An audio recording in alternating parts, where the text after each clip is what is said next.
साथ द्यायची, जेवढे होईल तेवढे आपल्याला करायचंय. कारण या ठिकाणी मनोवादी लोक आहेत, त्यांना साथ देऊ देत नाहीत. कुणी नाही तर कुणी आपल्यातलं ते बांधून उभा करते आणि त्यांचं खच्चीकरण करायला होते.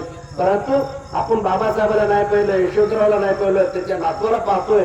हीच आपली खरे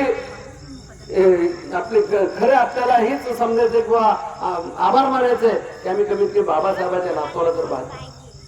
जर आपण लोकांनी जर मदत केली, जे आज नाही उद्या येणार आहेत, उद्याची तरुण पिढी सर्व बाबासाहेबांच्या घराण्याच्या पाठीमागे असणार आहे.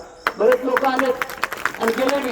किती पक्ष झाले, एक एक पक्ष संपायला लागले. आता फक्त बाबासाहेब आंबेडकरांचा घराणा आहे, तीच चालणार आहे. त्याच्या पुढे कुणाची चालणार नाही.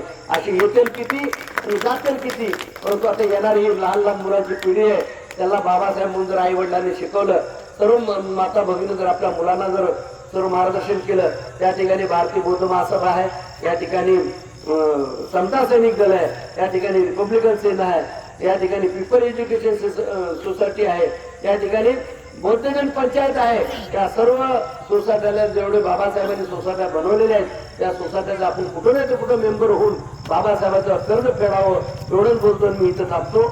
जय भीम, जय महाराष्ट्र.